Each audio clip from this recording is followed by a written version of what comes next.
Yeah. All right. Okay, guys. So we're gonna start. So as I explained to some of you at the beginning, we'll just explain it one more time. We're gonna have our test today. It's gonna be a written test. It's multiple choice. There's 14 questions on it. So we'll hand out the test after Steve gives a short lecture. We'll hand out the test after Steve gives a short lecture, and we'll take the test. When you are finished with the test, give it to myself, Roland, or Snelio. If they're not done with their test, give it to me. And we'll check it right away. We have the answers here. We'll just check it. We'll tell you which questions you got wrong. We'll give the test back to you. You go home, check out your answers. If whatever you got wrong, you can look up, find the right answer, and you need to write 2 or 3 sentences on the correct answer, why the correct answer is correct. Okay? It's not good enough just to circle the correct answer. We need you to explain why it's the right one. During the test? No. Afterwards. So you'll get to take the mark test home, check it, come back Wednesday with your completed answers. So if you answer them correctly, when you come back, you'll get credit for those. We just want to make sure that you actually, if you miss it, you go and look at it, you understand why you missed it and what the right answer is. Okay? All right. So our goal is for you to learn, not to just make life miserable for you. We want you to learn. Good. Okay, any questions? How many questions on the test? 14 questions on the test. It's multiple choice. It's a choice. Anyone else? All right, Steve, it's all you. All right. So I've got a presentation on saving seeds, and some of the stuff in this presentation is beyond the level that we need to go in this class. But this is a slideshow that I downloaded off the internet, put together by a group that's promoting saving seeds and teaching people how to save seeds. And so I figured they could put together a better presentation than I could. So I'm using their presentation. And I'll send this to Chris after the lecture tonight so that he can make it available to you if you want to look at it again or whatever. And there's lots of other resources about saving seeds that I'll forward to Chris. And then if it's not too late and you're interested, I can demonstrate saving seeds for tomatoes and cabbages, so you can actually see how it's done. Oh, before we start, have any of you saved seeds from any crops and for future plantings? Yeah. Like bell pepper. Like I have my own tree of bell peppers, so every time I pick some. Bell peppers? Uh-huh.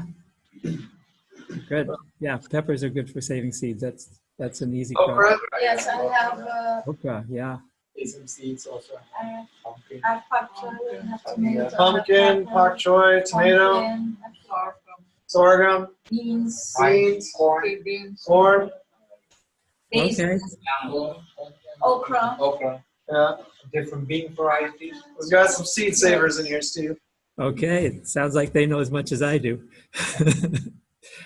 Well, we'll go through this anyway, and should be able to go through it fast, and you'll understand it very well. All right, so here we go.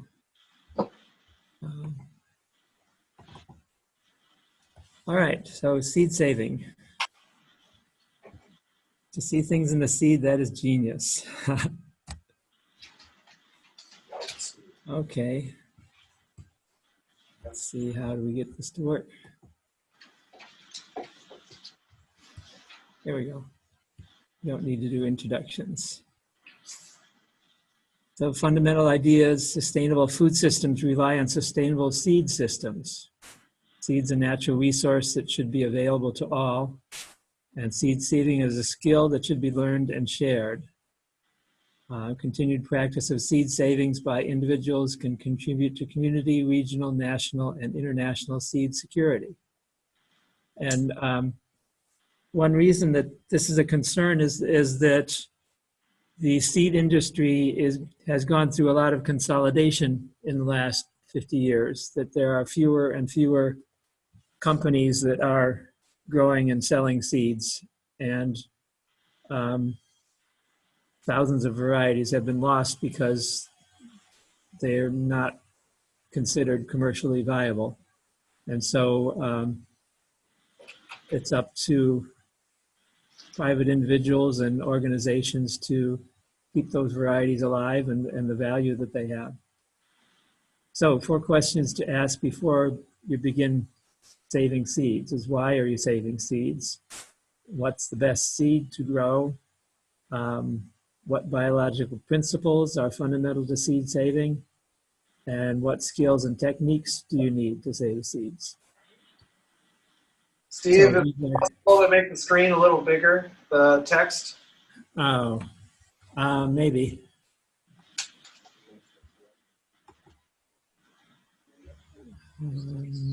Scroll a little bit. Oops, that's not what I wanted. I'm not sure how to do this. Let's go back to 75. Yeah, so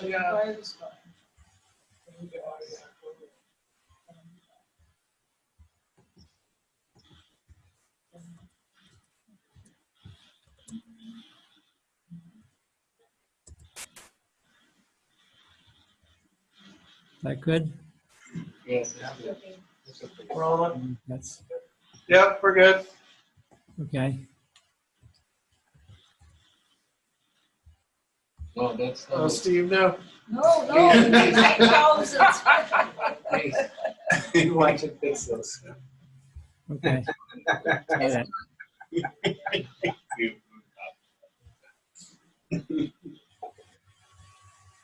Okay. Okay. Why save seed?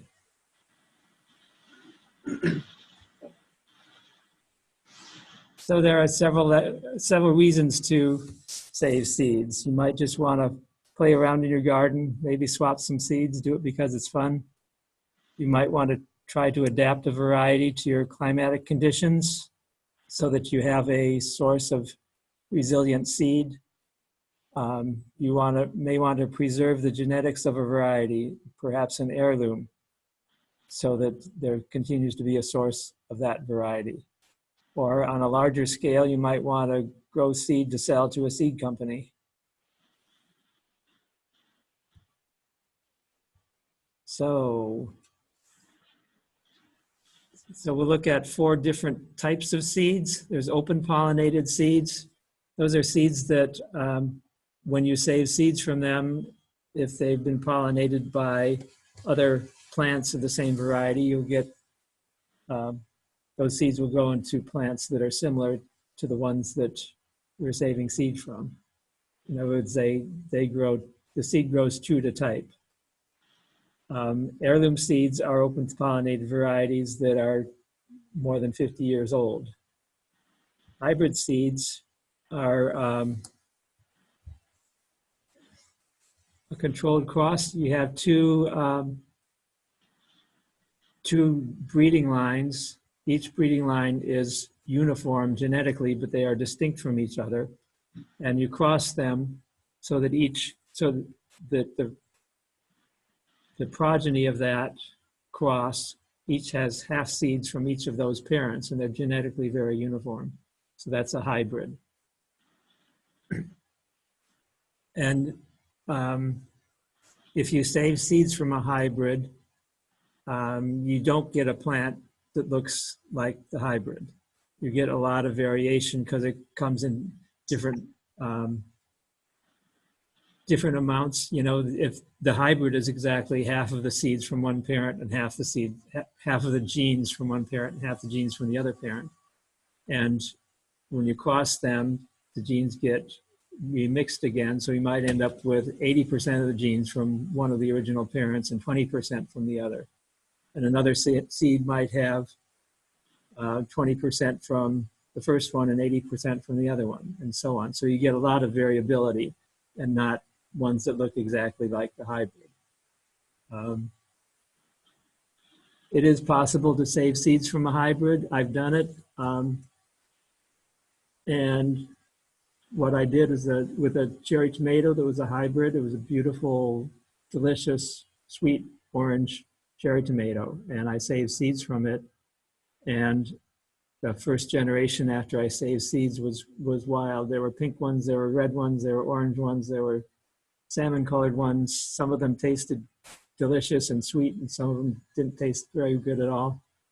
And what I did is each year after that, I saved seeds from the ones that were the best, that were like the original. And now I've got after 7 or 8 years, I have a variety that's 90% like the original hybrid, with beautiful orange, sweet, delicious tasting cherry tomatoes. So it is possible to save seeds from a hybrid, but you're going to get a lot of variability in the first generations, and you have to work harder to get away from that variability and get what you want. So GMO varieties, this is where the gene from one organism is inserted into the DNA of another organism. And there's lots of things, there's lots of unknowns with this, because you don't know where the inserted gene is going to go. You don't know what genes are going to be, what other genes that are already there are going to be disrupted by inserting that gene. So it's very uncertain. There's lots of room for problems. The people promoting that will not tell you that, but that's that's the reality. So seed choices: annuals, plants that only grow one season and then produce seed and die. Biennials, 2 growing seasons, they produce seed in the second season. And perennials, of course, live for more than 2 years. Got a question, Steve? Yeah. It's because Steve is talking about seasons. Here, what do I have to understand? Season is from spring to spring? Think of life cycle. So the question, Steve, is that they don't have seasons like we have seasons. So Right. How would you explain it without using the term seasons? Okay. So an annual plant will grow usually for less than 1 year, and it will flower and produce seeds, and then it will die. So, whether it grows for 3 months or 10 months or even a year, it will grow and bloom and make seeds and then die. That's an annual crop. A biennial,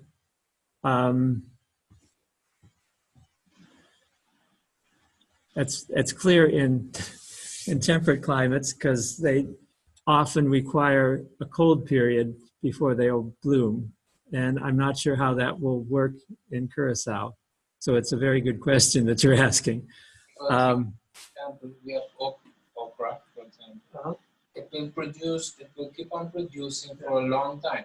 Well, each one of those pods is a seed pod. I mean, Yes. it's producing, if you let them go to maturity, it's a viable seed. So, but that's an example of an annual because it doesn't require a change in climate. It doesn't require any kind of change. It's producing viable seed right away. A tomato is an example of this. Cucumbers, arugula. They will all flower and go to seed without having to have some sort of environmental change. It's something I hadn't really thought about. I mean, we don't, in Iowa, we have winter. Some crops like a carrot. A carrot's a biennial. So it will grow, put on its leaves, and then go dormant for the winter. And then the next year, it will grow up and produce flowers and flower. Does anyone have experience producing carrot seed here? Yes, Yeah, we just go- yeah. And I had that, some carrots, but then I didn't replant. I got the carrots and that's it. So just I didn't plant again. eventually they just go to seed. Yeah, just go straight on. so without, just without, replant. because we don't have this Yeah, cool you just period. train on going, like keep going until it starts shooting. Maybe it's the length of time that they take. They You guys, take a few months, then you get the carrots, then you take the carrots out, that's it. no, but I mean, you just said you could produce seed from it. Oh, I didn't produce seed from them. Oh, I okay. That's what we're buy asking. carrot seed. Does the carrot produce flowers, and then do those flowers produce seeds? Well, you're saying yes. You've seen the carrots go to flower. How long did that take? I cannot tell you right away because I came and I found the carousel already there, but in a couple of months they flowered. But we didn't care about it. We were just Steve, have you been hearing any of this? No, I can't hear much. Oh, sorry. Well, there's one example in the class of a carrot that people just kind of forgot about, and they came across it at one point, and it was flowering and Uh-huh. producing seed. Yeah. So maybe it's just length of time, and biennials can just withstand our climate, maybe? Yeah, I know that Or at a least some cold of period stimulates a carrot or other biennials to produce seed right away. Maybe they will eventually produce seed even if they don't get a cold period. right? So yeah, it's interesting. Yeah. Cool. Good question. Yeah. So now, plant taxonomy, that's the scientific naming of plants. And so there's an order to it. The kingdom is the biggest order. Like the plant kingdom, all plants are in the plant kingdom, all animals in the animal kingdom, and so on. And then there are subdivisions. The kingdom is divided into a number of phyla. Each phyla is divided into a number of classes and orders, and then down to the family. And so that the family will be plants that are similar, like tomatoes and peppers and eggplant, or like carrots and parsley and dill and some others. And then the genus is a smaller subdivision of species that are very closely related, very similar to each other. And a species is the smallest group of plants that can breed with each other. So like one tomato can breed with another tomato, but it can't breed with a pepper, for example. So that if plants are of the same species, that means they can breed with each other. Does that make sense? Yes. the cauliflower. Okay. Yeah. They're in the same family.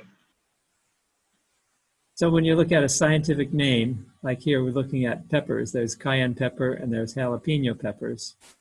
They both belong to the genus Capsicum, and they both belong to the species Capsicum annuum. So they're the same species, and that means they can cross with each other. So they're growing together like this in the greenhouse. They're going to probably cross with each other, at least to some extent. So that's not the best situation for saving seeds.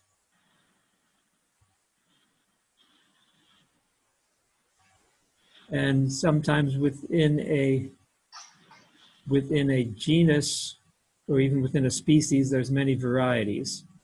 Like here's a listing of different varieties of Cucurbita pico, the summer squash.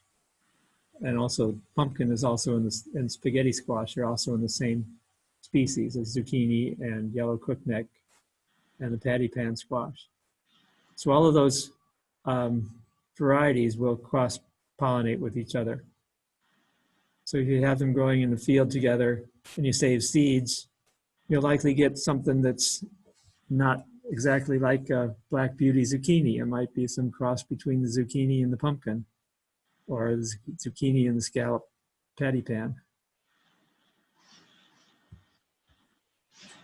So now we'll look at flower anatomy and structure and function, mating system, and techniques to improve and maintain the genetic qualities of crops.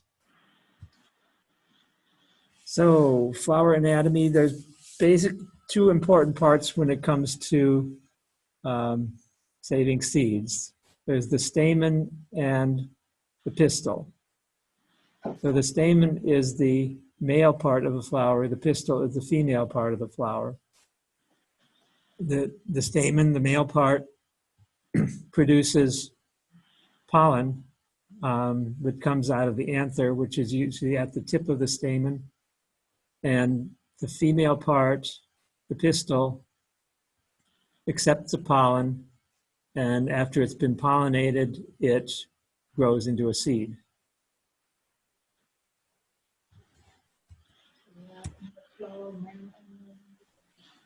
So Steve, there's a Yeah. observation of in that flower here, the male and female part together. Liz, would you want to comment on maybe different kinds of flowers likely?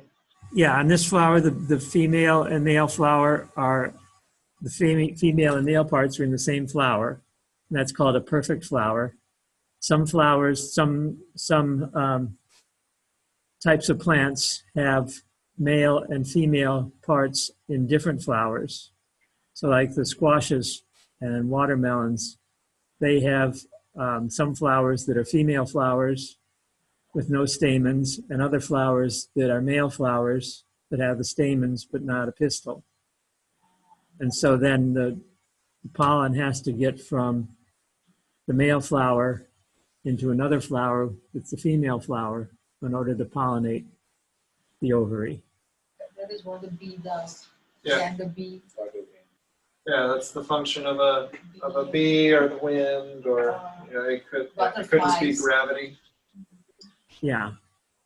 Yeah, the plants have developed many ways to get their pollen around. Some of them, the pollen is very light and produced in great abundance, and it just blows in the wind. And the wind takes it from one flower to another. Spinach is one that does that, or chard. Corn, maize is wind pollinated.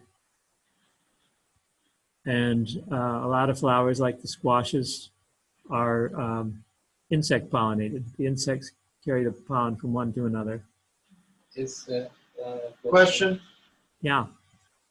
Has the flower to be a female and a male together? Has that to do with monotypes and dicots? Dicots. Dicots. Yeah. So does a perfect flower and an imperfect flower have to do with monocot or dicot? No. There are both monocots and dicots that have perfect flowers, and there are both monocots and dicots that have separate male and female flowers. Corn is a monocot, and it has separate male and female flowers. Maize. The tassel at the top of the maize plant is the male flower, and the ear and the silks coming out of the ear are the female flower. But then there are other, and that's a monocot. And squash is a dicot, and it has separate male and female flowers. So, no, it would be nice if it was divided nicely like that, but this particular characteristic is not divided along those lines. We've got a couple questions here, Steve. Sorry. Sure. When the pumpkin flower, the female pumpkin flower, when it comes out, it really has like the fruit or the pumpkin. Uh-huh. And I don't understand because it still needs to be pollinated. Yeah. So the female flower on a pumpkin has a miniature version of the fruit right behind it. Yes. Why would it need to be pollinated if that already exists? The fruit will not grow and it will not produce viable seeds unless it gets pollinated.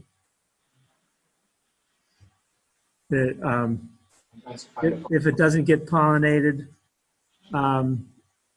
it will probably just rot or fall off. Okay, that's why we have learned to do it by hand. Take the main Yeah. away and bring it, everything to the main Nice. and put it to close it. So they've learned to pollinate pumpkins by hand to ensure that they get good fruit. Yeah, good. And you were asking, is coconut monocot? Is coconut a monocot? Yes. What would be the defining characteristics of that, Steve? Leaves and parallel. Parallel leaves, Parallel veins in the leaves. fibrous roots. They're Fibrous root- answering your question. Yes, this is good. Fibrous root. Fibrous. Um, Well, yeah. anyone else? Just one coconut, is one big, one Just like one seed, yeah. one seed per nut, basically. Yeah, it doesn't split into two. Cool. It only has one cotyledon. And another thing is with dicots, the stems can grow in diameter, and with monocots, they generally don't grow very much. So the coconut stem, the trunk, is not much different in size from the top to the bottom. A little bit wider at the base, but not a lot. You compare that to a neem tree, which, the top branches are very thin, the size of a pencil maybe, and the base of the trunk can be many times that size. Okay, that's a good review. Remember that for the quiz. All right. So we talked about this. Pollen from the stamen must land on the surface of the stigma. Once it's landed on the stigma, the pollen germinates and grows a pollen tube down through the style to the ovary to fertilize the ovule. And then each fertilized ovule becomes a seed.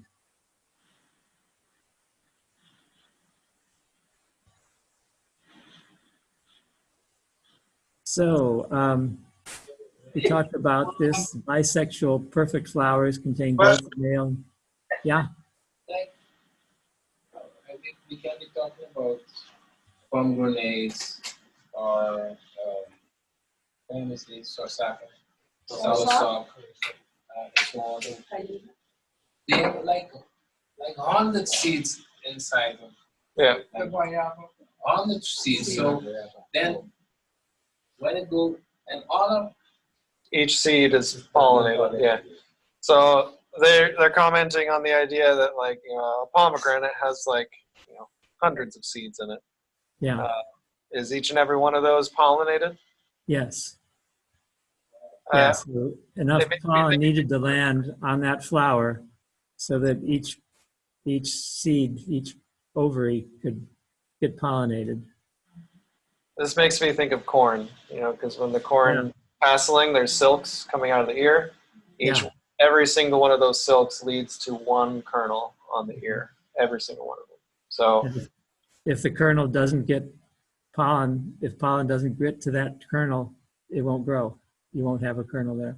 Last year I had some plants and there were only a few seeds on it. yeah. So this gets into the idea that, all right, we're putting concepts together now. Corn is wind pollinated, and it puts out a lot of pollen, but if the wind only blows one direction or a little bit or doesn't blow that much on a certain day, you don't get good germination, or pollination. So there's certain minimum sizes and certain shapes to plant your corn in that give you optimum pollination characteristics. So it's usually a square. What's the size, Steve? Do you know off the top of your head? I've heard if you're planting it on a small scale, you want to have at least 4 rows side by side. And the more the better. Yeah. But usually like a square. You don't want to spread them out too much. Shastri, I can see it. No, because we planted corn just on one row. Yeah. And they got nice. I love it. Did you plant when your neighbors were planting corn? No, we planted corn right. No, whenever they just turn the corner, they were using scales. Somebody was taking a knife. These are all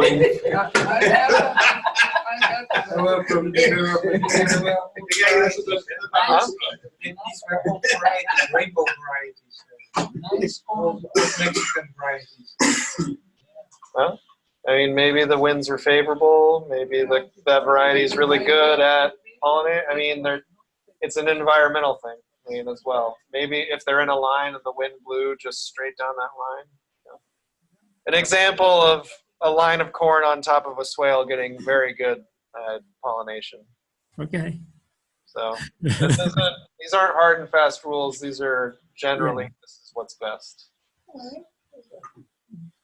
Yeah, so, there's a chance that even in a single line, enough pollen is going to get to the silks to pollinate it, but the chances are better if it's planted in a block.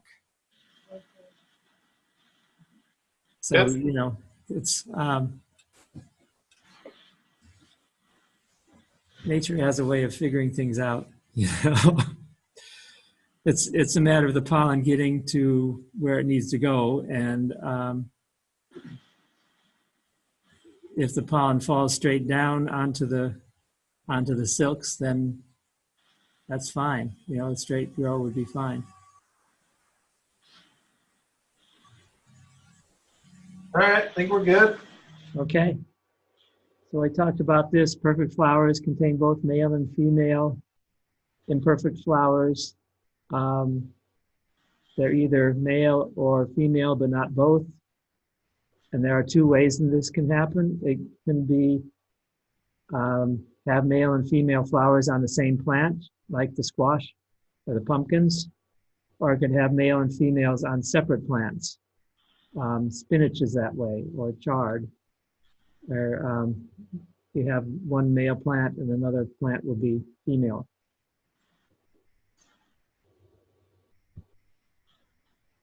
So here's an example of a perfect flower.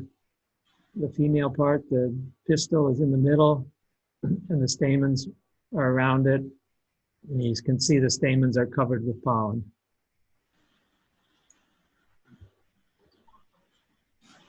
There's some more perfect flowers. This is a sunflower. Each one of those little tiny things is a complete flower with pistil and stamens in it. And here's the maize. It has the male flower on the top and the female flower on the side. Here's spinach with the female plant with female flowers on the left and the male plant with male flowers on the right. So the pollen from the male spinach plant has to blow over in the wind to the female plant. And there's the pumpkin flowers.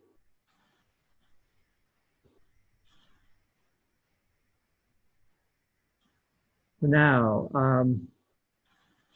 there are inbreeding plants which are self-fertilizing, self-pollinating. Steve, could you go back to the pumpkin flower, please? Yeah. This one? So there's the example of, the incomplete fruit waiting to be fertilized. Yeah. Do all squashes have that kind of characteristic, Steve? Yeah, and sometimes you can tell what type of squash it is from the shape of the ovary at the base of the flower. like the zucchini will be a long, narrow squash, and the pumpkin will be round. And Good, Aisha.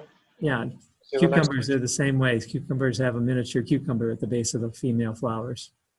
Can we see the next slide? And that shows you a little bit of the female parts and the male parts inside of the flower. All right, we're good. Okay. So now this is about how they get pollinated, or how they need to get pollinated. So with inbreeding plants, they can be self-pollinated, which means they mate with themselves. The pollen from the flower on the plant fertilizes the same flower. So of course the offspring of that are going to be very similar to the parent. And then there are outbreeding plants, which the pollen from one plant will pollinate the flowers on another plant of the same species. So that results in more genetic diversity. There are some species that can either be self-pollinated or cross-pollinated. There are some species that are almost always self-pollinated. They, like beans, are usually pollinated before the flower even opens, and so they're self-pollinated. And there are other plants where the plant will not accept pollen from the same plant. It will only accept pollen from a different plant. And some it could be either way.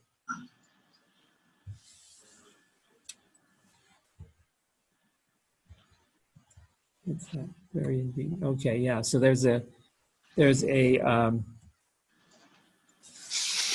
continuum from very inbreeding to very outbreeding. So, depending on what variety it is, it can be almost always inbred, or it can be inbred some of the time, or it can be inbred occasionally. So this is a tomato flower, and the anthers, which are where the pollen is on the stamens, they're actually facing inwards, so that the pistil is right there where the pollen is shed. So they, most of the time, will be pollinated from the same flower. But it's possible that insects can get in there and pollinate them. So they can be cross-pollinated. So then they're outbreeders. They could have a very strong outbreeding characteristic, or not so strong. They can be primarily outbreeding, but not all outbreeding. So, yeah, again, there's a continuum. So this is shows two of the consequences of inbreeding or outbreeding, is how far apart you want to put two different varieties if you want to save seeds from them and not have them cross. For an inbreeding plant, it's going to be pollinated before the flower even opens. You can have them close together. They can be just 3 meters apart, and you're not going to get hardly any cross-pollination. But for something like maize, which has pollen that blows in the wind, you might need it as far as 3 kilometers apart in order to prevent a plant from being pollinated by a different variety. And along with that, there's recommended population sizes. So when you're saving seeds, you want to maintain enough genetic diversity to keep the population healthy. So for inbreeding plants, they're used to just breeding among themselves, so you don't need so many. 5 plants might be enough.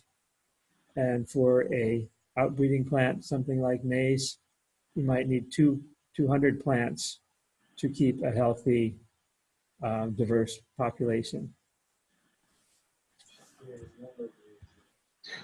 Okay. All right.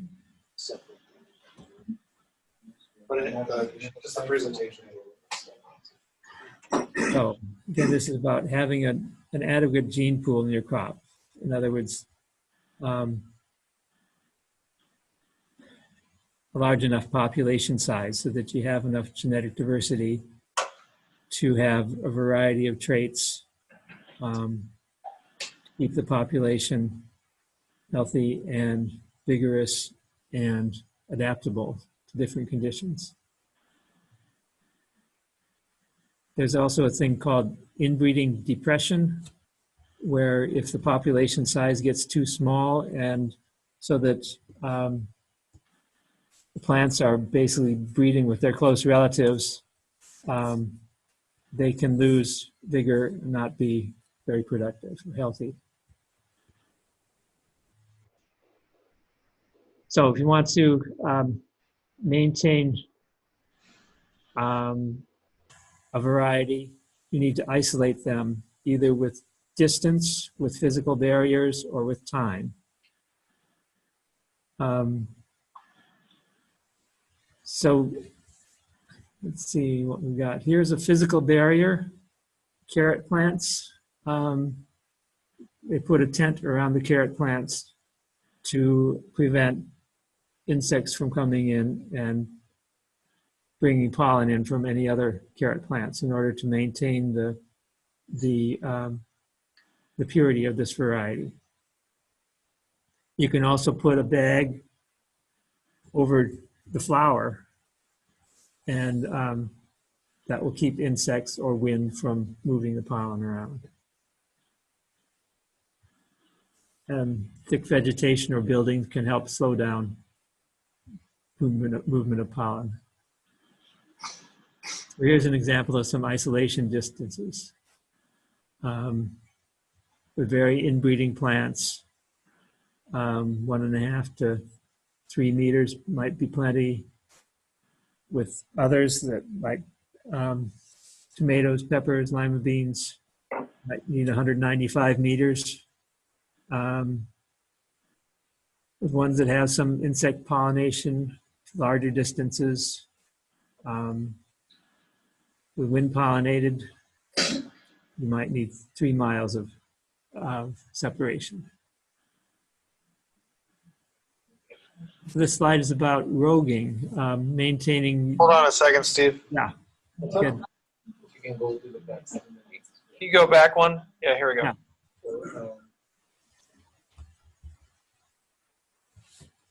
the distance means actually like the distance between, let's say, you plant lima beans that you need to have between the 2 plants so they can keep on different.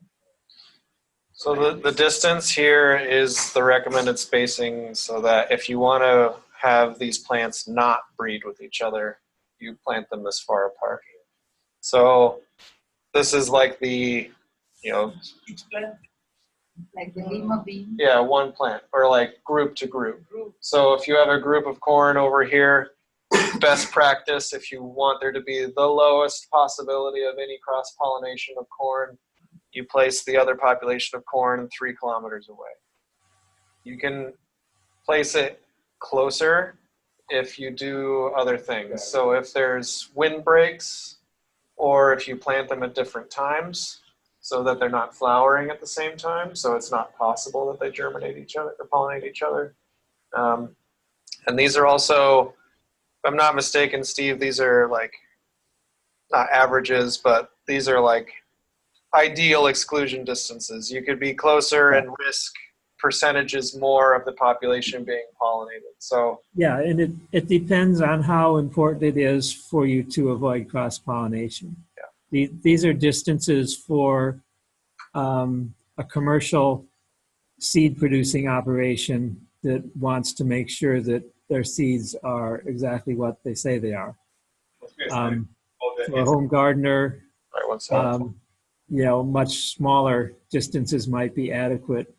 Because if their jalapeno peppers have a little bit of genetic material from a cayenne pepper, maybe that's not such a bad thing. It's not a big concern. Got another question here, Steve. Yeah. Focus on insect pollinated vegetables. You can make just to not use this measurement. Yep. You can make plots, but covered with antibiotic. But you need to make sure that inside each one you have the right insects to pollinate it. So there's a It's to make sure that because just because it makes sure that the insects don't go through the Right. to go to the other one. Right.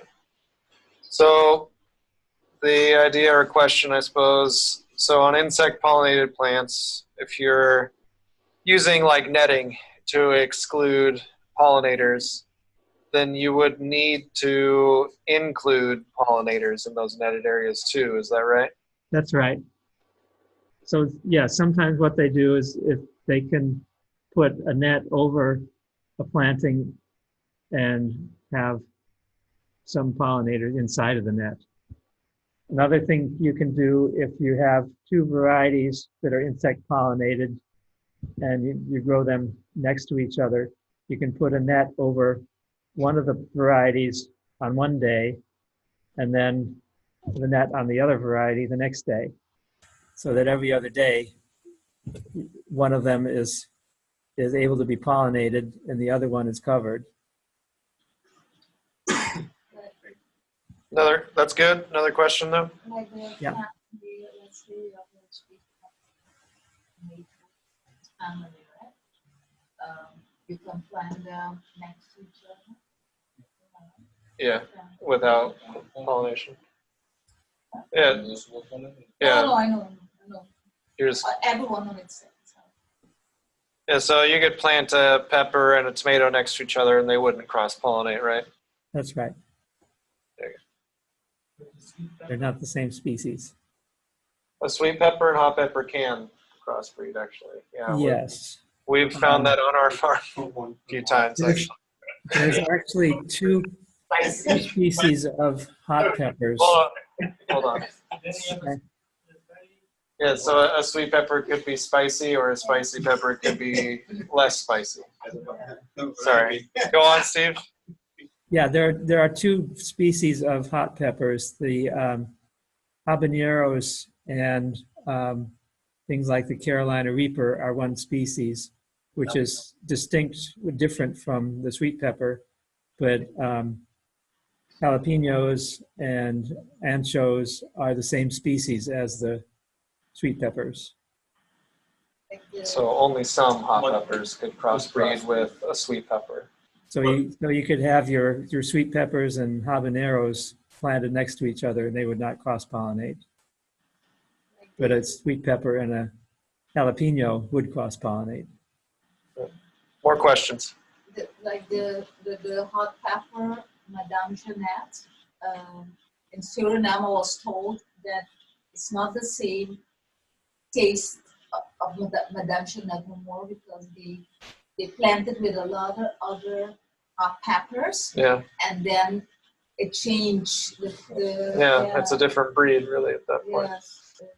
So just a story of trying to maintain a genetic line of hot pepper called Madame Jeanette, and over the years, it bred and bred and bred until the original flavor has changed. It doesn't exist anymore.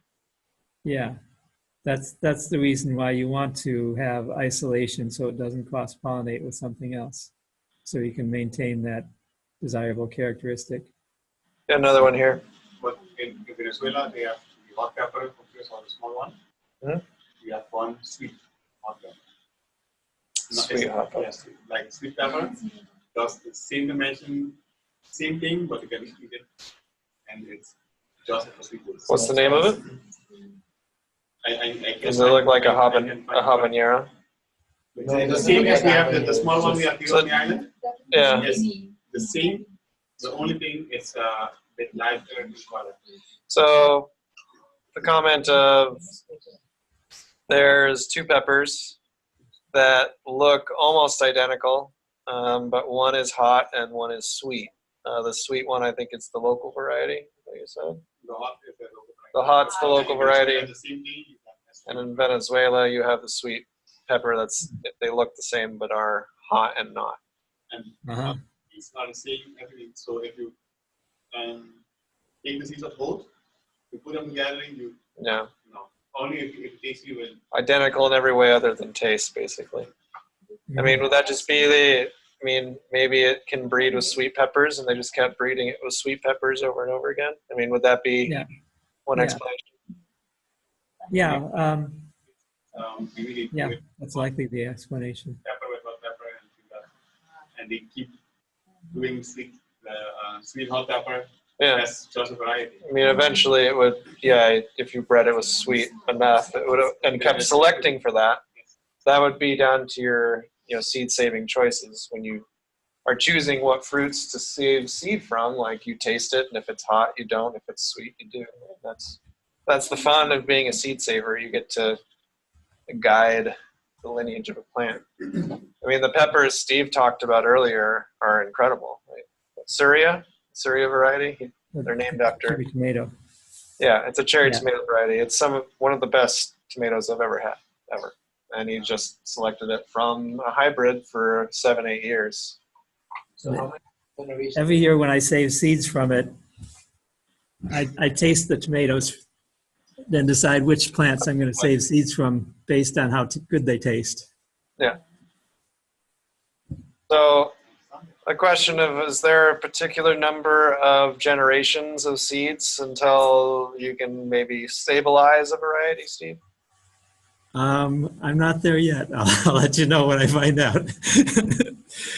It's,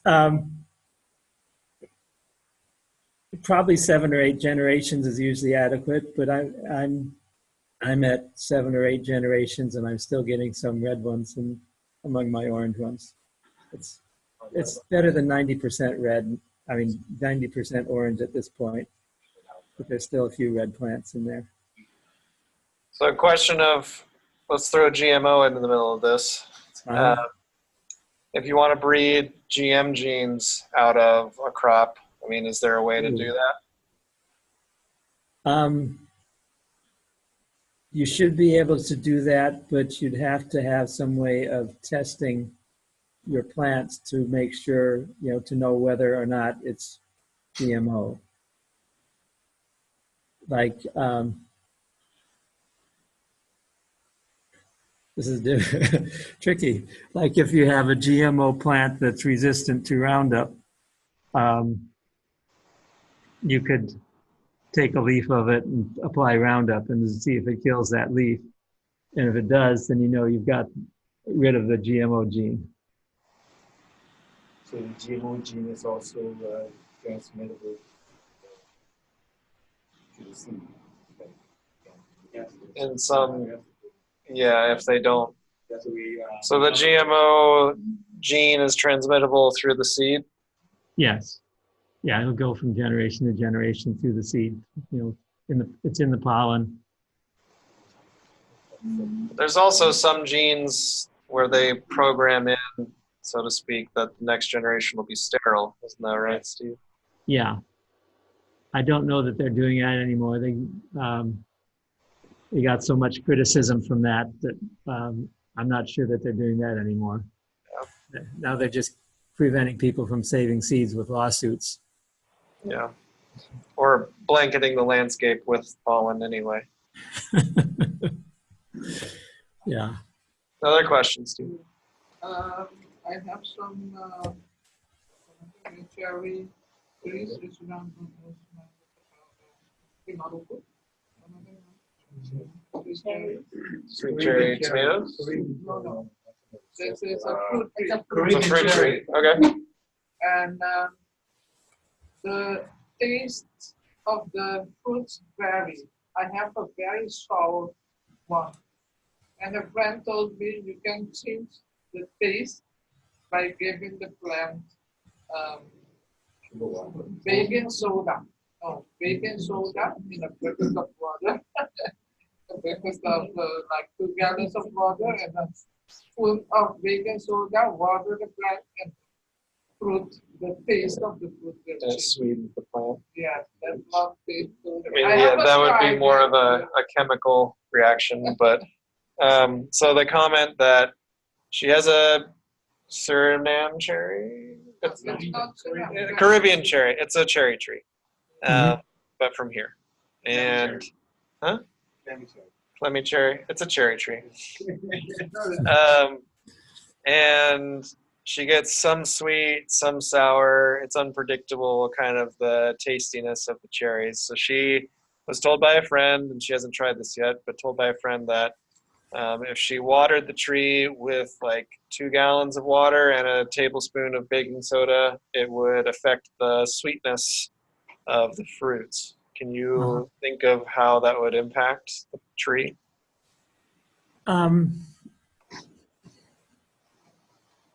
Yeah, it's possible that, well, baking soda will change the pH of the soil, and that might make some minerals more available or less available to the roots of the plant. And so it might be sour because it's not getting enough of some mineral, and so the changing the pH of the soil might make that mineral more available.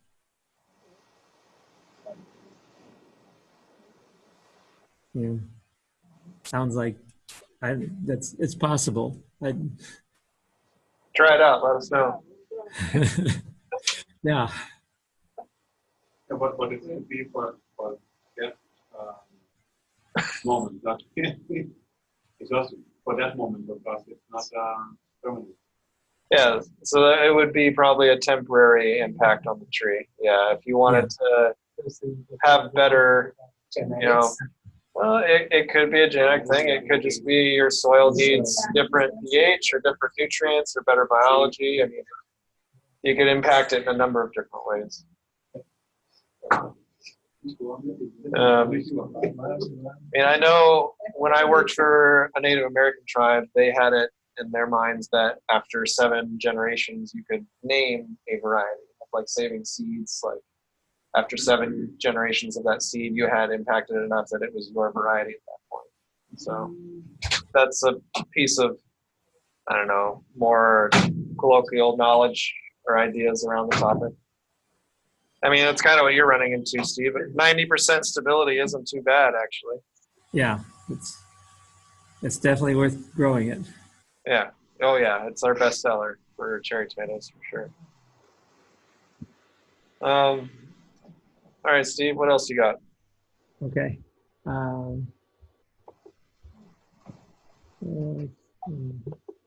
we go. See if we can get this to. There we go. Make it famous. Roguing.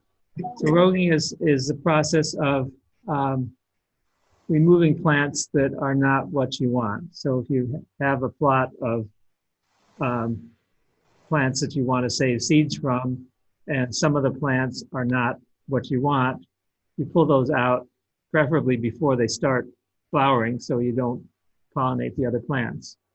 And I do that with my cherry tomatoes. When they start producing fruit, and I see that this one is producing red fruit, I'll cut that plant off, and so it doesn't make more flowers and pollinate the others. So that's called roguing.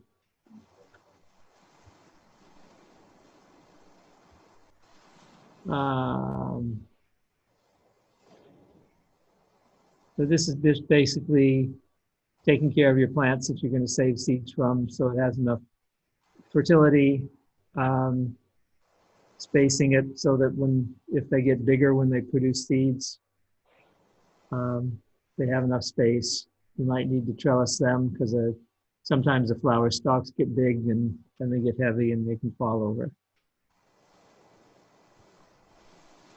So harvesting, seed cleaning, storing. Yeah. I have two eggplants. One of them is getting nice Oh, purple, and the other one with two colors. Calling yeah, it should be. and then begin calling all the other ones. So, And so we have to eliminate the one that getting two colors. yeah. So Marco's been having some issues with his eggplant. He's wondering that if a multicolored eggplant could pollinate his like black diamond, and then so it could, and it makes it unmarketable, right? And people don't like it, they don't want it. Yeah. So it makes it unmarketable when they cross. What would be some ways he could adjust for this? Because you're getting So it should only be a problem if you're saving seeds, and then it would the next generation, when you plant those seeds, then it would grow into a cross. so It shouldn't affect the seeds. It shouldn't affect the fruit color the first year. So he's buying transplants from a nursery. Oh, Do you know where they're sourcing that seed from?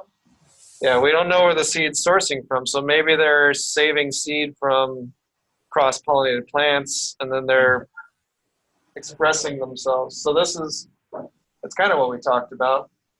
So we, Yeah. I guessed at that, but this is a great talk about it. yeah. So So this, probably the seed that came from wasn't isolated far enough from another variety, or they didn't do a thorough roguing to remove the off-type plants. Yeah. so I mean, Marco, something that we've talked about, maybe we can do it with you after all, is making your nursery a little better, and then you can select your seeds and grow them out yourself. And then we have to buy the eggplant seeds. Yes. Yeah, you would have to buy the seeds yourself. Yeah. Every year, we use food. So we're going to seed more and buy seeds. So you could. If there's a hybrid. So if he bought seeds, grew them out in nursery, planted them, harvested, could he then save seed from a preferable plant and replant those seeds? Yes, if there's enough isolation so that it's not pollinated by other eggplant. In If this that's, area around his farm. yeah, if there's no eggplant near his farm and he's only growing that one variety, he should be able to save seeds from it. Could you maybe pull up the chart with that on it, maybe? Okay, let me see. It used to be better to make things to 2 or 3 plants just for Say the again? environment to produce it.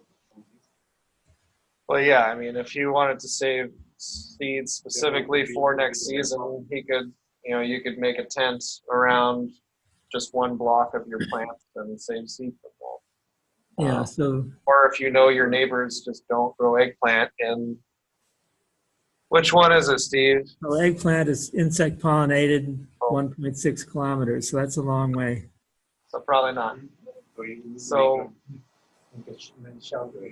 so you'd probably, shelter and then what? I mean, you couldn't really pull it off at any point, really, then. Could he, Steve? I mean, So if he had perhaps some protection around it, to discourage insects, he might have to do some hand pollinating if he's going to keep insects out altogether.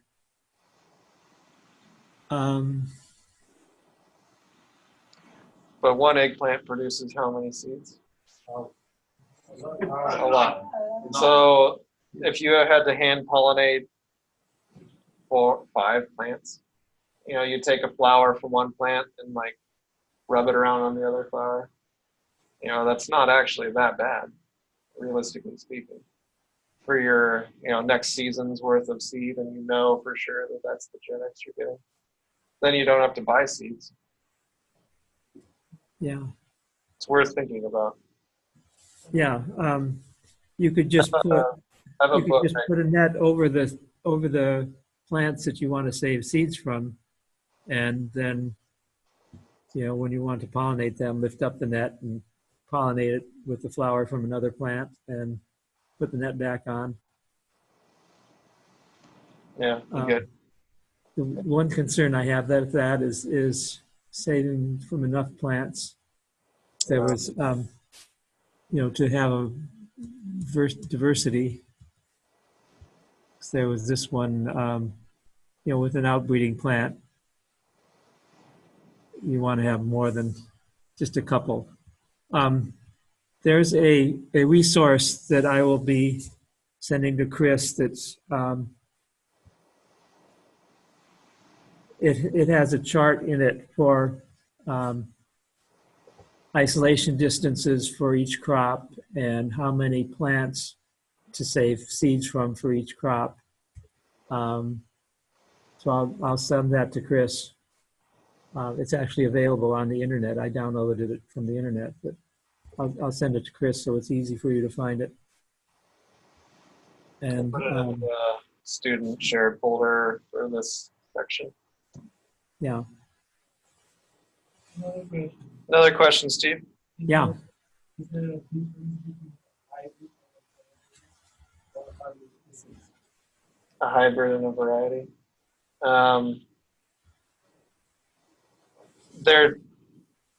So the question is, he came in a little late, Steve, but the question is there a difference between a hybrid and a variety?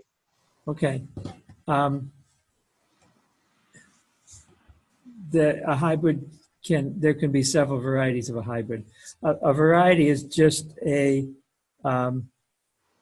group of plants with similar characteristics, and it could be there could be a hybrid variety or an open pollinated variety.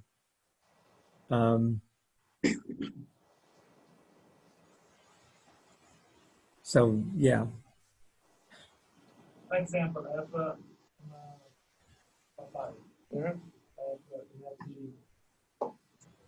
Yep. papayas or the Well, if it's a commercial variety of papaya, then it's probably been bred in a certain direction.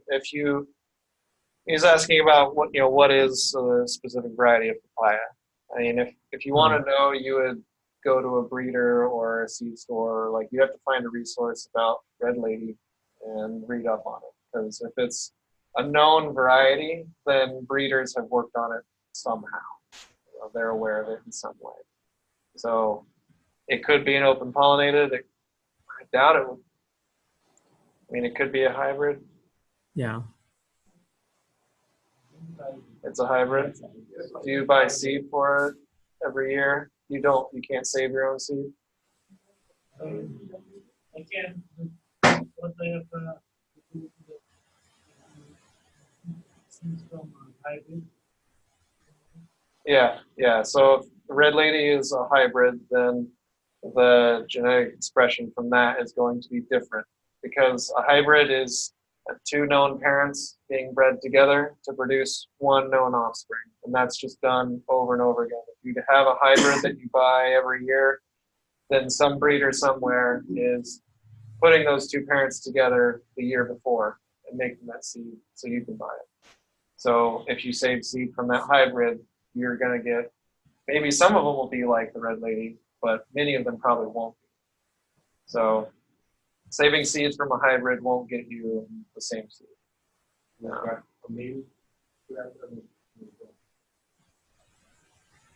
I don't know. Yeah, so feminized seed. They buy this hybrid because it only produces female plants which bear properly. Yeah. Is papaya usually reproduced vegetatively or like from seed?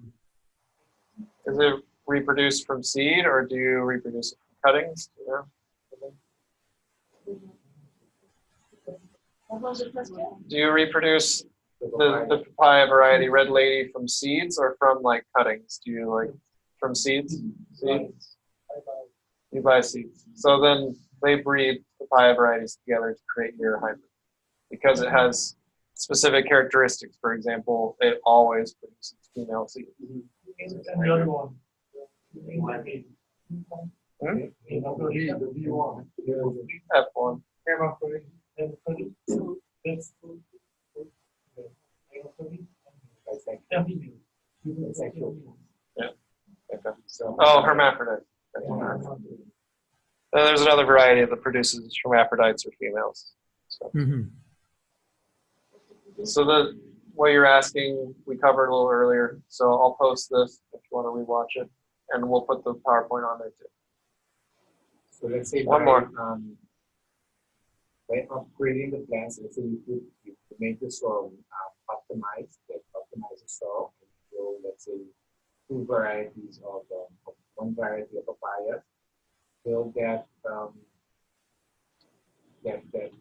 extra growth or whatever you put into the soil that makes it bigger, better, stronger, then does that pass on to the next generation also? Yeah. You get to answer this one, Steve. Okay, you have to repeat So it. if you give a plant optimal conditions, perfect soil, perfect water, perfect temperature, everything, does the vigor that you see from that plant get passed on to the next plant? Yes, you should have very healthy, vigorous seeds that will grow into a healthy, vigorous plant. At least have a better chance at growing into, a healthy plant, because the seed will have everything that it needs. Wouldn't that also mean that it's adapted to ideal conditions so that if it encountered poor conditions, it would perform less well? That's possible. Yeah, it's possible. I mean, it makes me think of like tomato and cucumber varieties designed or bred for, greenhouses. Uh-huh. In a greenhouse, there's certain varieties that they've been bred because they perform well in a protected environment. They can produce very well in a greenhouse. But if you put them in the field, they do poorly because there's different conditions. They're not adapted to those conditions. But I would also guess that took more generations than one to adapt them in that way. Yes. So you could think of it this way: if a mother is healthy, their offspring are going to be healthier. If the mother is sick, then the offspring might be weak and have a better chance of being sick. Yeah, or the offspring could be resistant to the sickness they encounter. Yeah. But it also lowers the chances that the offspring will be overall healthy in general. So best practice is give it everything it could possibly want, and you'll probably get better offspring. Sort of, you can kind of vaccinate the plant against the disease, kind of like. Well, you're starting to talk about, involving like selecting, unnatural selection. Roguing, for example, would be the practice you would use. So you want a spinach variety that's resistant to a certain, disease. You plant, one kind of spinach variety, and if they show genetic mutation in this little corner of the crop that they're resistant to this disease, then those are the ones who save seed from. So then you start selecting for disease resistant.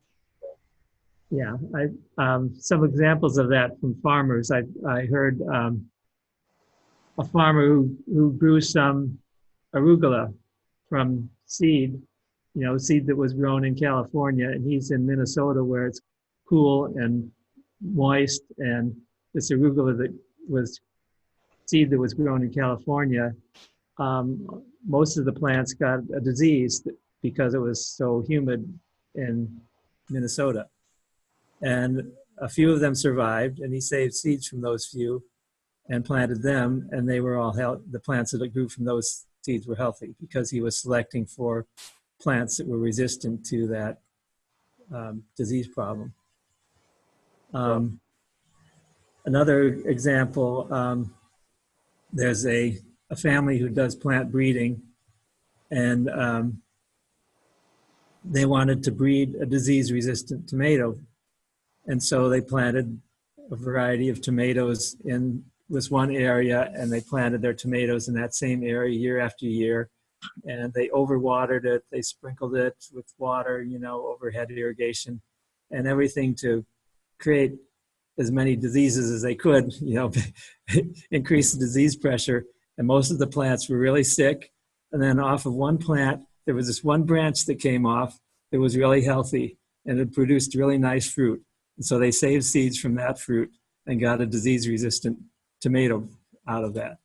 So, now they sell that variety of tomato, and you can buy the disease-resistant tomatoes. But that took a lot of effort. I mean, they had to kill a lot of plants and not get a lot of harvest to get one variety that was resistant to, a very specific. But you can do it, let's say, if you have, But they may, I'm sure they're racking it in now. So. so if you have like. Yeah. We should try growing that variety, Chris. What is it? Dakota Sport. What's it resistant to? I don't know for sure. We'll have to look at it. Well, we always get certain diseases in our hoop houses. Yeah. It'd be fun to start trying out grafting tomatoes, Steve. Yeah, that'd be fun too. So let's say, Actually, I tried that in the greenhouse once, and it was not resistant to the diseases that we had in the greenhouse. That's a different set of diseases than what we get outside. Yeah. So we can try it outside. We can select better for the greenhouse. Yeah. Sorry, we got one more question, then we should probably move on. so if you have, let's say you have poor water, your water has too much salt or anything, can you like weed a certain type of plants that can go well with the water? Yeah. So some species can be bred to resist salty water or poor nutrient condition. Upgraded by growing and choosing the ones that are more resistant. Right. So if you wanted to do this, you would plant tomatoes that already would be maybe predisposed to survive in crappy, salty environments, and then water them with salty water and treat them in the ways that you want them to be resistant. And when you finally see a plant or a fruit or even one branch that can resist it, that's it. That's the one. Okay. Okay. All right. Let's move on. All right. Let's see where we are.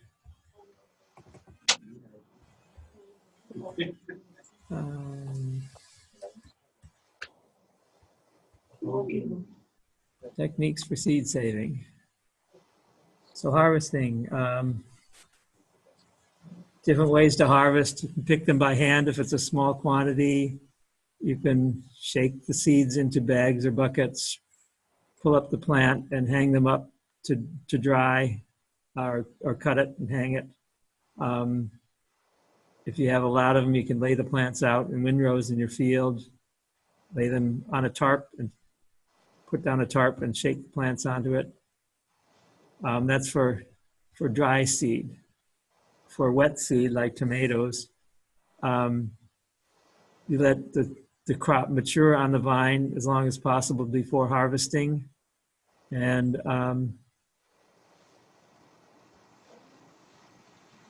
perennial crops usually require 2 years, and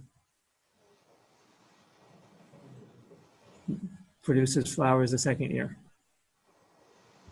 So this is an example of a parsnip, which is a biennial crop. And so they're allowed to winter over. They're dug up in the spring. They're sorted, the good ones on the left, the ones they don't want on the right. They replant them, and there they are going to flower the second year.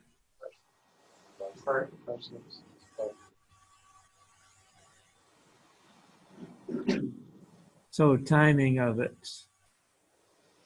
Select a plant that can complete its life cycle within your growing season. You've got a long growing season, so you're really well off in that regard. You want them to mature before harvest, so the seeds are mature. So on.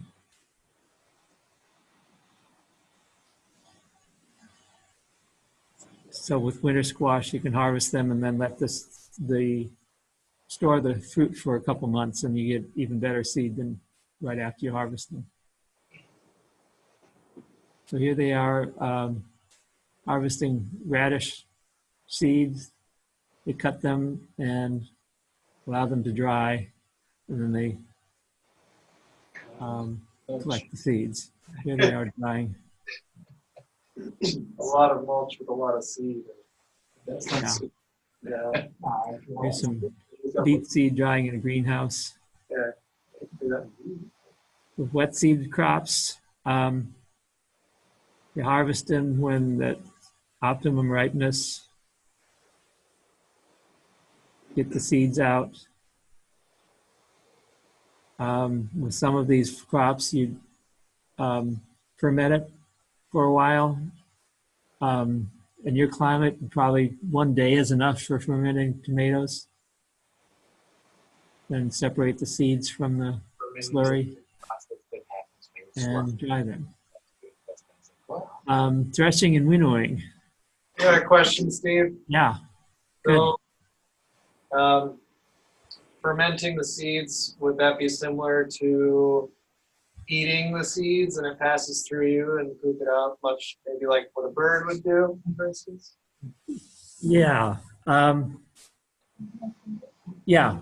So with tomato seeds especially, the seeds are covered with a slimy, gelatinous covering, and that prevents them from germinating. And that's beneficial to the tomato plant because that means the seeds are not going to germinate inside of the fruit when it's still on the plant. When the fruit falls on the ground and the fruit rots, then that slimy covering rots away and then the seeds will germinate. So if it goes through the digestive system of an animal, the same thing will happen. That covering will be digested away, and so the seed will be able to germinate. There are other seeds that have a very hard seed coat, and by going through the digestive system, it gets scratched by the acid in the stomach or by the grinding action in the bird's crop. And so that scratches the seed coat enough that water can get into it. So yeah, there are some seeds that are designed to be eaten by an animal, and the animal eats the fruit and the seeds go through the digestive system and then it gets deposited on the ground with a nice spot of fertilizer. They're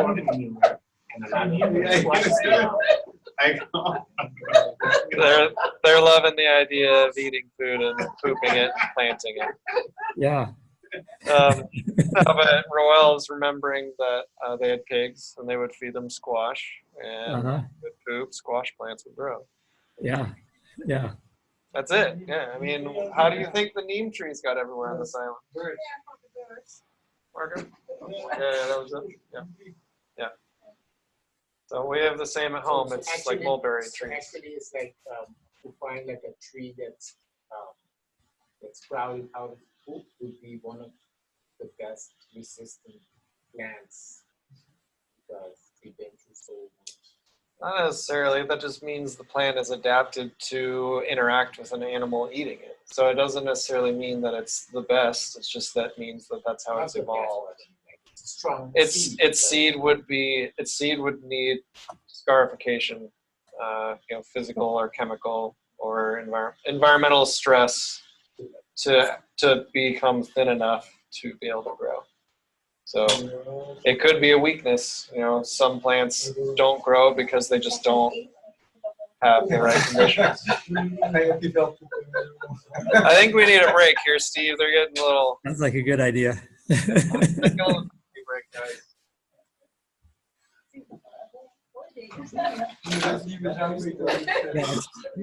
We've been at it for a long time. Yeah, it's a good conversation. Yeah, this is good. I'll pause the recording for a second. All right, we're back on. So threshing is breaking up the plant material to get the seeds out of, whatever covering they're in. So with a small amount, you can just rub it between your hands. Roll up a tarp, step on it, stomp on the seeds in a bucket or a bag like this person is doing. You can put them in a cloth bag like a pillowcase and Question. stomp on it. Yeah. What happens if it gets like fungus or get black? What happens if your seed Like heads get tomatoes. fungus on it? Oh, it's possible that the fungus is just on the outer covering, the husk or whatever, Okay. covering the seeds. So if you get them the seeds out of that quickly, then the seeds might not be affected. You don't want it to get, you don't want it to get into the seeds. But you can, what would you do? Try to regrow them and cross your fingers, basically? Yeah. Yeah. I would test the germination and see if the plants came out healthy. We the first day we did the germination testing. So I would do that first and make sure they germinate and look at the seedlings and see if they appeared to be healthy. That would be the first step. And if that seemed good, then I would try planting them. Cool.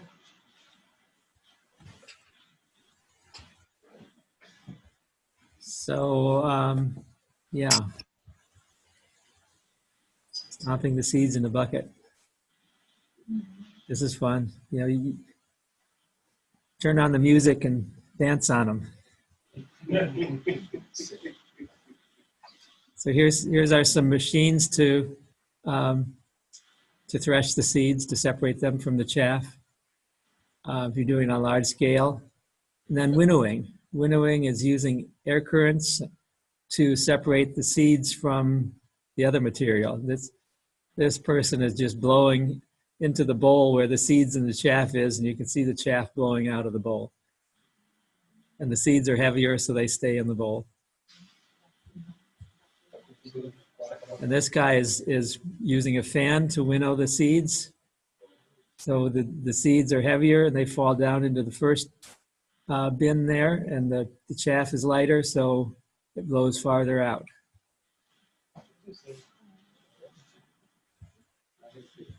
So there's the heavy seed in the first one and the lighter seed and chaff in the second one. What would be the significance of lighter and heavier seeds, Steve?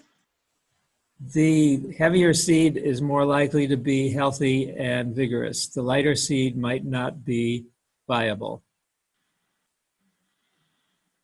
So again, you could check the germination of the two batches and check on that. Otherwise, you could just, if you have plenty of seed, you could just save the heavier seed and not bother with the lighter seed. So then once you've separated by wind, or even before you separate by wind, you can use screening to separate the chaff from the seeds by size. So a screen that the seeds can pass through, you can use to separate the large pieces of chaff, and a screen that the seeds will not pass through will get rid of the debris that's smaller than the seeds. Here's the seeds. So seeds need to be kept cool and dry and protected from insects and rodents. So the main thing is they have to be very dry before you put them in storage. Different seeds have different lifespans in storage. For some, like onion, parsley, parsnips, they might not last for more than 1 year. For others, like collards and lettuce, they should last 5 years. If you store them in a refrigerator where conditions are very favorable, dry and very cold, they can last longer than this. For example, here it has, where did I see it? Squash, 4 years. But on that first day that we did the seeds test, I tested some squash seeds that had been around for 7 years, and I got 80% germination off of them. So that was pretty good.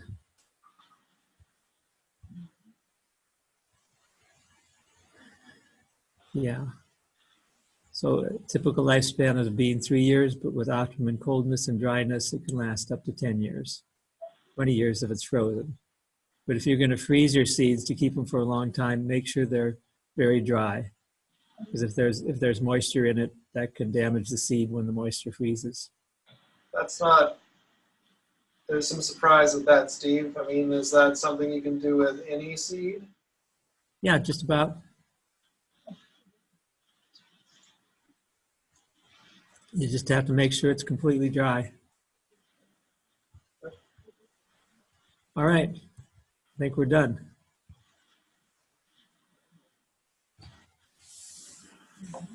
What do you want to do, Steve? Review on this or just get right to the test? Do the students have any more questions about what we've done? This is all, They're hungry for it. they're hungry for the test? Yeah. All right, go for it. Okay. All right. So like I said, we'll hand out the test. Multiple choice. Circle the answer you think is correct. Make sure your name's on it. When you're done with the test, give it to myself, or if Roland or Selena are done, give it to one of them. We'll mark the test on the spot. What you got wrong, we'll check as incorrect, and we'll record your score. We'll give the test back to you. You can go home, look up the correct answer. We need you to write 2-3 sentences as to why that's the correct answer, and then you can bring it back on Wednesday and get credit for that. Okay? How much good, how much I do? Sorry, I just want to know if I have like 4, yes, maybe 10 from the 14 good, and that is a pass. Well, and we can do the math on it. The general line we're setting here is 80%. 80%. So, You look at the so even if you miss them today, well, I would say a pretty good chance to get them all right over the next couple of days and bring it back. So if I have 11, okay, then.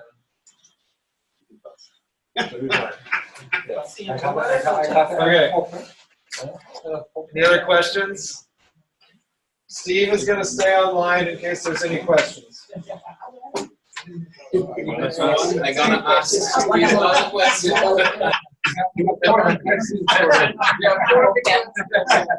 If you ask 2, I will ask 2.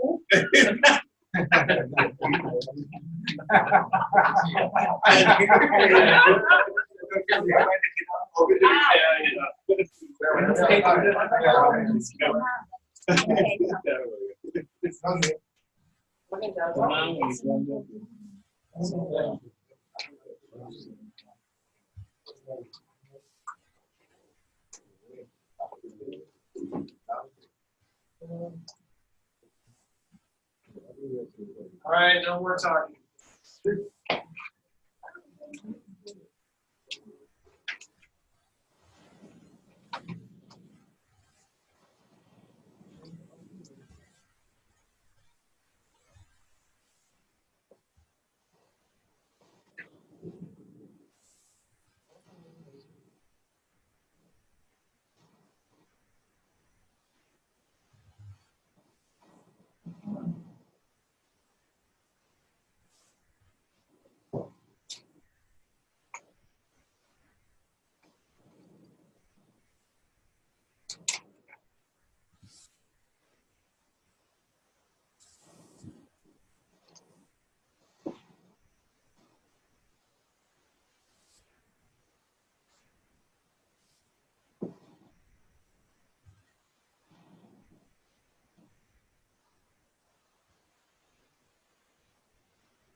Oh,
Watch them when I showcase the next. Yeah, you started to talk that again.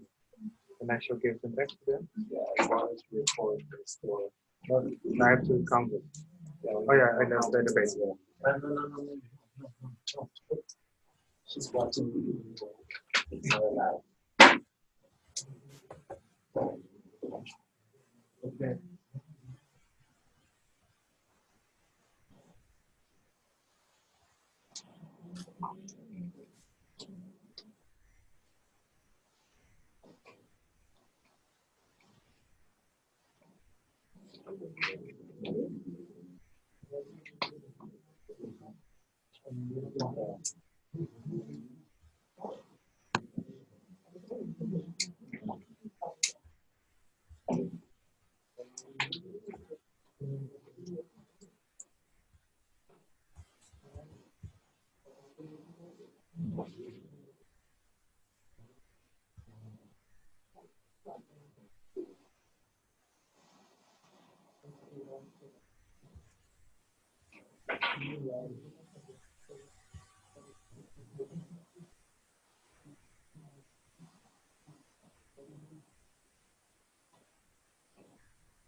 Yeah, you know what? You know why it's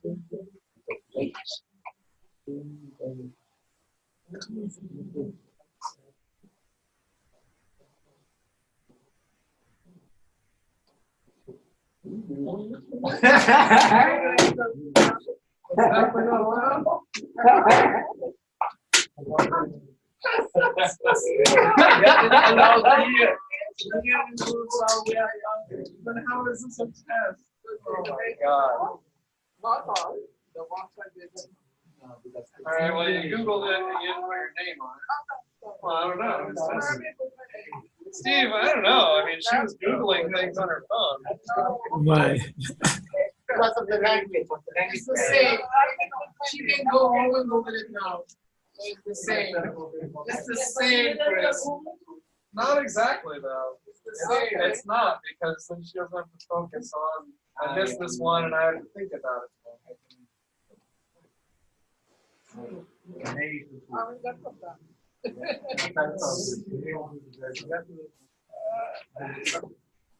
I mean, Melinda, do you understand why I have a problem with that? Oh, I understand. You I think that's wrong.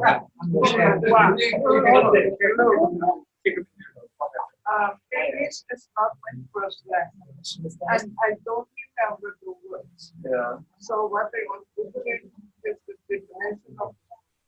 yeah. And when I got the definition, I can understand what I do. But it's not that I don't know what it's about. Because Okay, I understand that. In the future, ask us. When you start Googling questions, you understand what it might look like. Okay, in the future, ask. Rather than go to. So, I know.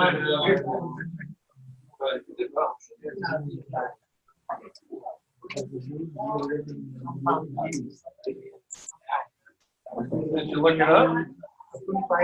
Well, then look harder. That's the point.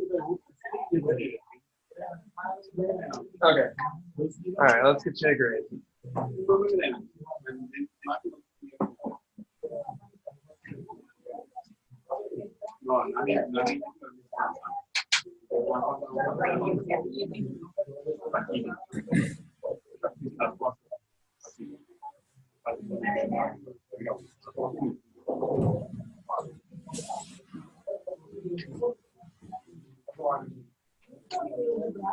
I can tell you what I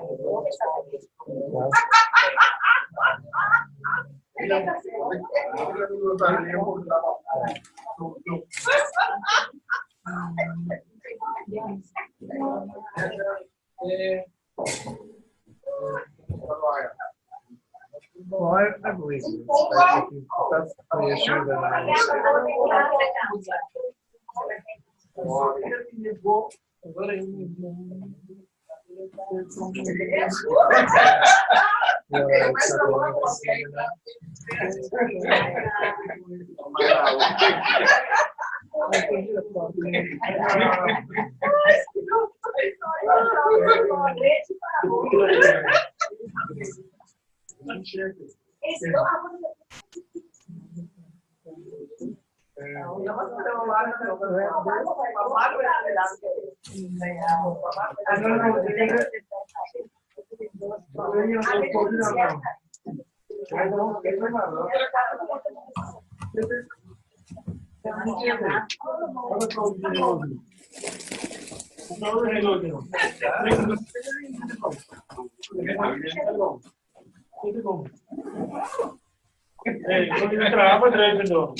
I have to combine my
Okay, has everyone had their test graded? Yes. There's two, everybody? Yeah. Okay. Yeah. Okay. So I think. So the point here is that, yeah, we can just tell you which one it is. You can look and say, yeah, that's it. But to get knowledge, we want you to go look, go find it. So if you miss something, go find it. Write us 1 to 3 sentences, tell me why, and then bring it back. You'll get credit for it. The one that Why is this correct? I mean, give me some reason. Other than just circling the right answer, give me like, it's this because, or. That's one for the guy. That's it. Other language. Look at scenario translator. Oh, great. So now you can see. I found my translation book. There you go.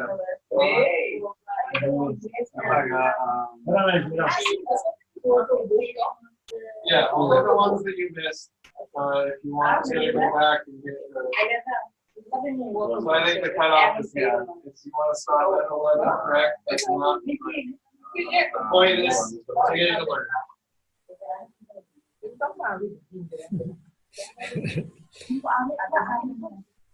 So what's the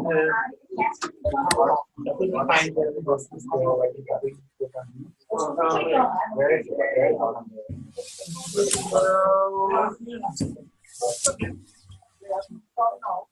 How do you describe a compound leaf, Steve?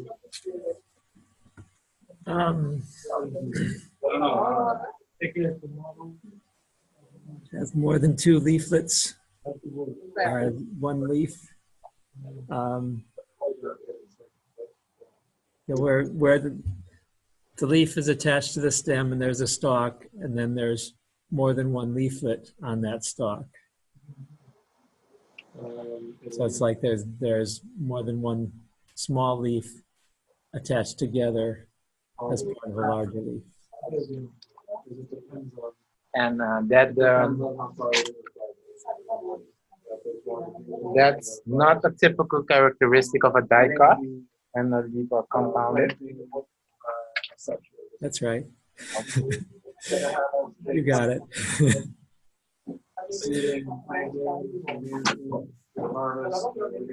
Just kind of see how people.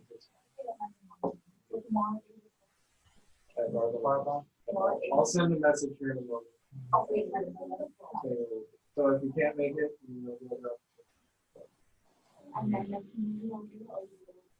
it could be either depending on how much we get that.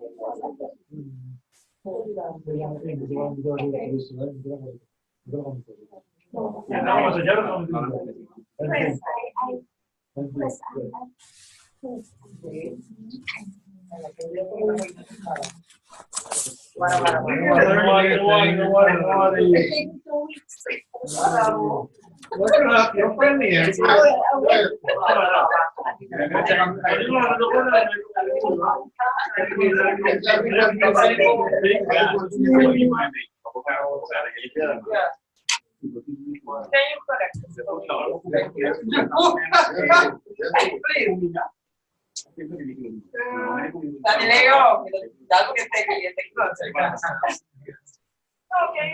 Check it You want me to check?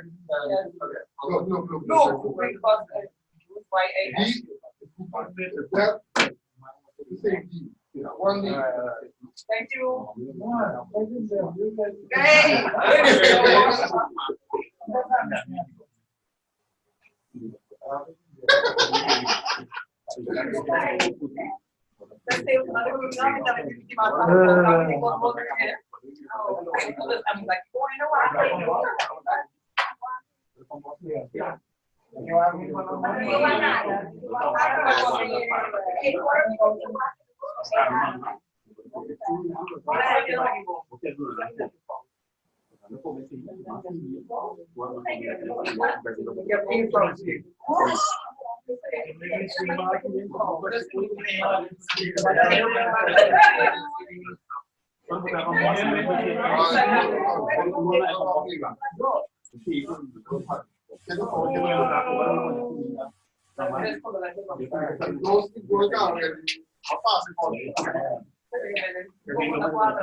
Okay.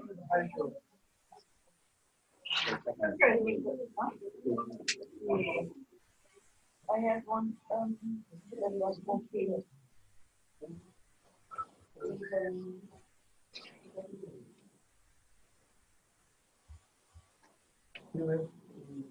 Yeah. I don't know if you like it. Huh?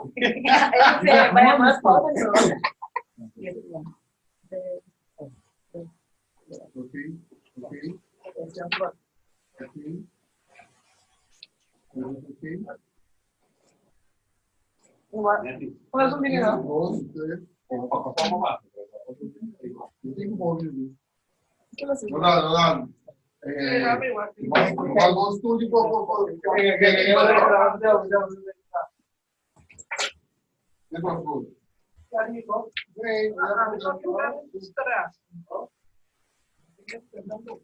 It's me.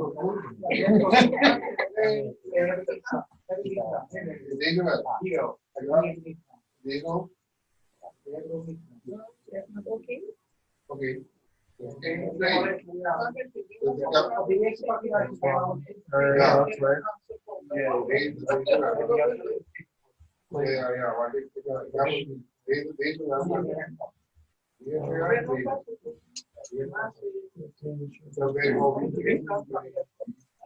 Tá comprando tênis?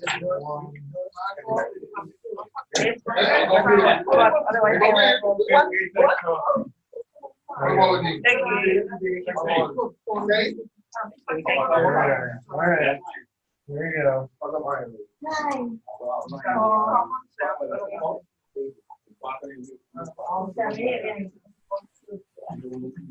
Ai, nossa, beleza. Let's check the opposite way. So it looks like you put it back.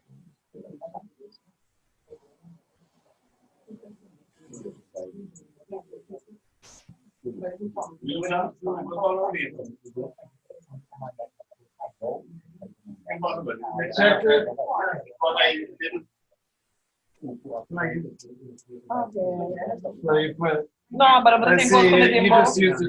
Yes. Ah, okay. That feels nothing nice. So nanti kumita dito ko folders, yeah. No. Ha, hindi ko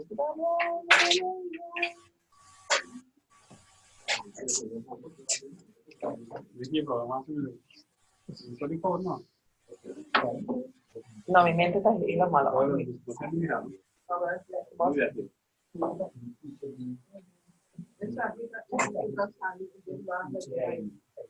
Yo siempre por cada uno.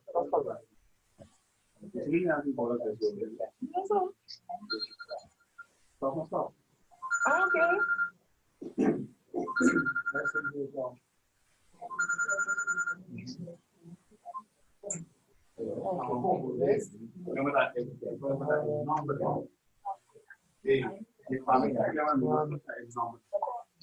Okay. Okay. Thank you, man.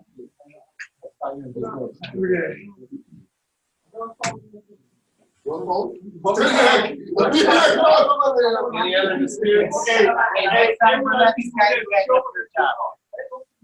That's what I get for outsourcing, Steve. I see. I'm deaf.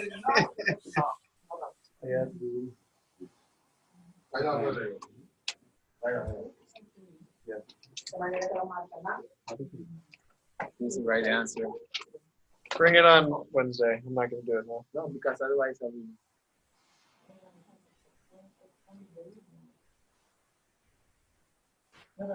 Compound leaves are prone to be attached to a fibrous root system.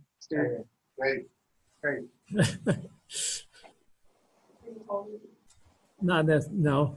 Yeah, No, it's be very specific. All right. I have